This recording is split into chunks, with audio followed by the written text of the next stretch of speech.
ఆరోగ్య సంరక్షణ కార్యకర్తలు మరియు వారి పాత్రలు, health care personal and their roles. సుమనక్క ఒక అనుభవజ్ఞురాలైన ఆరోగ్య కార్యకర్త. ఆమె గత 15 సంవత్సరాలుగా గ్రామాలు మరియు పట్టణాలలో ప్రజలు ఆరోగ్యం పట్ల శ్రద్ధ వహిస్తున్నారు. ఆమె ఇంటింటికి వెళ్లి అవసరమైన వారికి సహాయం చేస్తుంది. కొన్నిసార్లు పిల్లలకు, కొన్నిసార్లు గర్భిణీ స్త్రీలకు మరియు కొన్నిసార్లు వృద్ధులకు. కానీ ఆమె ఒంటరిది కాదు. మన చుట్టూ నిశ్శబ్దంగా మనల్ని చూసుకుని చాలా మంది ఆరోగ్య సంరక్షణ కార్యకర్తలు ఉన్నారు. ఈరోజు మనం ఈ ఆరోగ్య సంరక్షణ కార్యకర్తలను కలుద్దాం రండి. ముందుగా డాక్టర్ వస్తారు. వారు మీ అనారోగ్యాన్ని నిర్ధారిస్తారు, మిమ్మల్ని ప్రశ్నలు అడుగుతారు, పరీక్షలు నిర్వహిస్తారు, చికిత్సను నిర్ణయిస్తారు, ఆపై మందులు ఇస్తారు. ఒకవేళ కేసు తీవ్రంగా ఉంటే వారు మిమ్మల్ని స్పెషలిస్ట్ డాక్టర్ దగ్గరికి పంపిస్తారు. ఉదాహరణకు సర్జన్, ఆర్థోపెడిస్ట్ లేదా చిల్డ్రన్ డాక్టర్ మొదలైనవారు. ప్రతి డాక్టర్ వారి రంగంలో నిపుణులు. డాక్టర్ తర్వాత అత్యంత సహాయకారిగా ఉండే వ్యక్తులు నర్సులే. సాధారణంగా మహిళా నర్సులను సిస్టర్ అని మరియు పురుష నర్సులను బ్రదర్ అని పిలుస్తారు. చికిత్స సమయంలో రోగులు కోలుకోవడానికి మరియు సురక్షితంగా ఉండటానికి నర్సులు సహాయం చేస్తారు. ఇదే కాకుండా మందులు ఇవ్వడం మరియు ఇంజెక్షన్లు చేయడం, బీపీ చెక్ చేయడం, సర్జరీ లేదా వైద్య విధానాలకు సహాయం చేయడం, రోగుల ఆరోగ్యాన్ని పర్యవేక్షించడంతో పాటు ఏదైనా తప్పుగా అనిపిస్తే వెంటనే డాక్టర్కు తెలియజేయడంలో నర్సులు కీలక పాత్ర పోషిస్తారు. తర్వాత ఫార్మసిస్టులు ఉంటారు. మనం వారిని మెడికల్ స్టోర్లలో చూస్తాం. వారు మందులను పంపిణీ చేయడమే కాకుండా వాటిని ఎప్పుడు ఎలా వేసుకోవాలో కూడా వివరిస్తారు. ఉదాహరణకు భోజనానికి ముందు లేదా తర్వాత మందులను సురక్షితంగా ఎలా ఉపయోగించాలి. వారు మందులకి ఎక్స్పర్ట్స్ అవుతారు.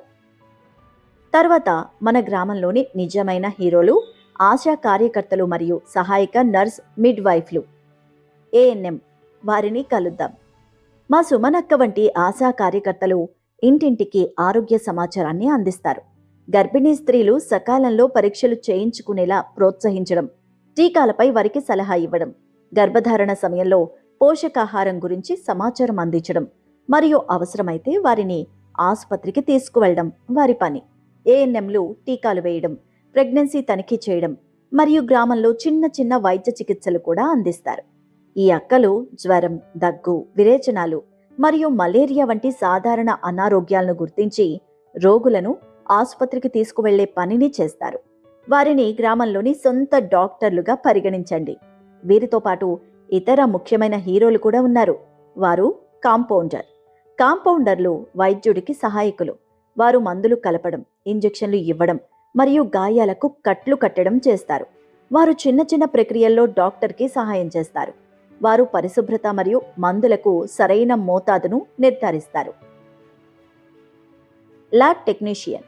ల్యాబ్ టెక్నీషియన్లు రోగుల నుండి రక్తం, మూత్రం మరియు మలం వంటి నమూనాలు సేకరించి డెంగ్యూ మరియు మలేరియా వంటి వ్యాధులను నిర్ధారించడానికి పరీక్షలు నిర్వహిస్తారు. ఈ రిపోర్టుల ఆధారంగా డాక్టర్లు చికిత్సను నిర్ణయిస్తారు. అంగన్వాడీ కార్యకర్త. అంగన్వాడీ కార్యకర్తలు నవజాత శిశువుల నుండి 6 సంవత్సరాల వయస్సు వరకు ఉన్న పిల్లలను చూసుకుంటారు. గర్భిణీ స్త్రీలు మరియు తల్లులకు ఆరోగ్యం, పోషకాహారం మరియు విద్య సహాయాన్ని అందిస్తారు. వారు పిల్లలకు ఆహారం ఇవ్వడం, టీకాలు వేయడం మరియు చదవడం కూడా నేర్పుతారు.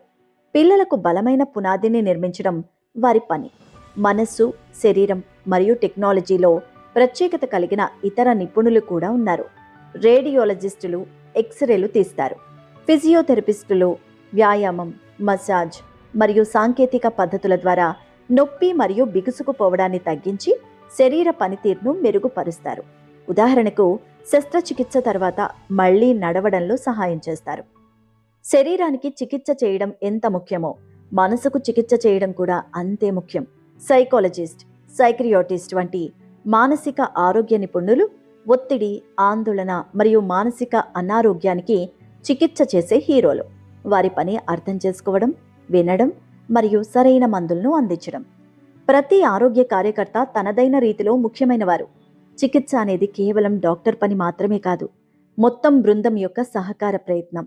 డాక్టర్ నుండి సైక్రియాటిస్ట్ వరకు రోగిని చూసుకోవడానికి అందరూ కలిసి పనిచేస్తారు.